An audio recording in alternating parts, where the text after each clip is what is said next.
Story time, everybody. Hi, everybody, and welcome to Jimmy Dragon Studios. I'm Jimmy Dragon. I was sitting in my living room, and I decided to turn on the TV to watch something. Didn't know what. Usually sit down to watch One Piece as of late. I'm on episode 675 in case if you're wondering. But today, I wanted to watch something different. I decided to turn on Disney Plus and see what they had to offer. It's been a while since I decided to turn on that service. Last login was when me and my family was watching Ahsoka. Well, lo and behold, I saw the Disney 100 years flash before me, and I thought, oh, that's cool. And I saw a new upload for a short called Once Upon a Studio. I decided to watch it and thought it was a pretty neat short. If you are able, I think it deserves a watch. Well, there was one line at the very beginning when one person was saying that they can't believe that Disney Animation Studios is 100 years old today. That got me thinking. My wife's father had these Google Assistants around the house, so I asked Google when Disney Animation Studios was founded. It said it was founded on October 16th, 1923. And I'm like, wait a moment, what is the date today? I asked Google because it's there, and it said October 16th, 2023. Wait, that's today. I thought it was pretty cool to be sitting there on Disney Animation Studios' actual 100-year birthday. It also got me thinking all the years I spent watching Disney movies and how they impacted me in my life, and why I decided to dabble in this crazy world of art and drawing. You know, love them or hate them for some of the choices they have made over the years. Star Wars. Excuse me. I think Disney Studios has impacted a few lives during their time on this planet. Well, I wanted to show my appreciation to Disney animations by doing a piece of Disney fan art. I decided to take a character of a Disney movie I was very fond of back in the day. As you can guess by the title of this video and who I am drawing so far, it's no secret that the character is Merlin from The Sword and the Stone, released in theaters on December 25th, 1963. That was before my time for sure. I may be old, but I'm not that old yet. Wow, that movie will be turning 60 years old this year too. Anyway, I do remember the days when I would plant myself at the old TV screen back in the 80s and watch this movie on an old rundown VHS tape. Okay, I'm aging myself again. Long story short, it's a favorite of mine for Disney movies, and I wanted to show my appreciation by doing some fan art here today. I am also a little late to the party for posting this up. All this happened a little over a week ago, but once again, life gets in the way, and I'm posting this now. Well, better late than never, I guess. So I decided to start out doing this fan art by doing a study session of how to draw Merlin the best way that I could. He really is a simple character to draw. The most complex part about him is his face. I found the most trouble was getting his nose right to make it look like Merlin. I did about 8 different sketches of his face. I really did have fun doing this. Doing the face sketches did loosen myself up, and I was getting more confident in drawing him. I felt that I was getting better at this, so I decided to try a full body pose with the next drawing. I think it came out alright. I did have some difficulty with the character pose once again. It seems to be a weak point in my art. I am getting better at it, I think. Well, I did have fun with this sketch. The last part in the sketchbook I decided to ditch all the reference materials I collected, and there were a lot. And I decided to draw Merlin's face from memory. No looking and no cheating. Well, it was tough not to look at the drawing next to it, but I did my best not to look at it. I think it came out well from what I remembered. Once again, Merlin does seem to be an easy character to draw.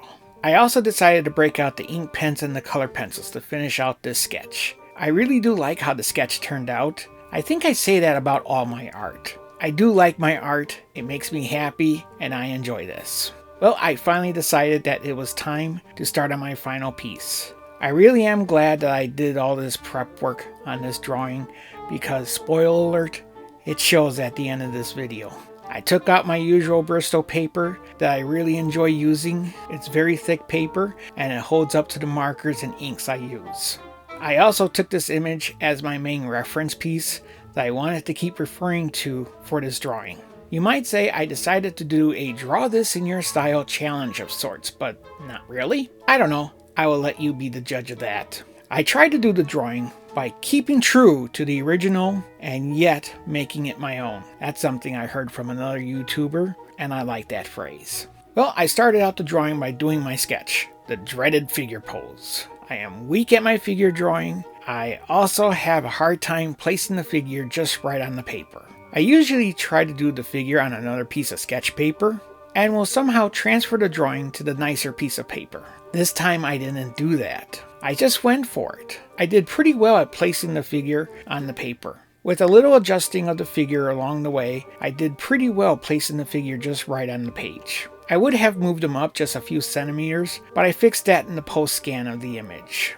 Again, drawing Merlin was pretty easy for me here. I just had a lot of fun fleshing him out and making him look just right for the next stage of the drawing, the inks. Doing the inks of the drawing is probably one of my favorite steps of the drawing process. So this time it was no different. I think I did the inks on this drawing very well, and I even tried using some different drawing pens on this drawing. I decided to use a more graphic pen to outline Merlin so he could pop out more. It's basically a thicker pen than the usual thin lines of the other pens I use. It came out nicely, and I think it cleaned things up too. I knew I wanted to do a background for the drawing at this point, but I decided to start to color Merlin in the books first. That process went as expected. It was good, and I think I did pretty well with the Copic markers I like to use. It was in the blue markers where I came to a point that I needed to do something more. I have two markers I use, B23 and B24. Because the numbers are in order,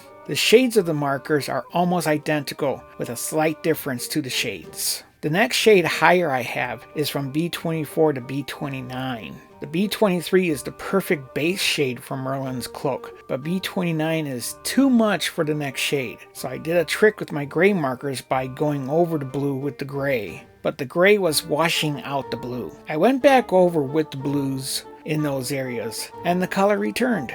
I was happy with that in the end, and it worked pretty well. I finished Merlin, and it was time to start on the background. This scene of the movie I was doing the fan art from was in Merlin's home in the forest, where he packs everything he owns into a small bag. To be a wizard. Well, he happens to be quite the collector of things. Maybe a hoarder?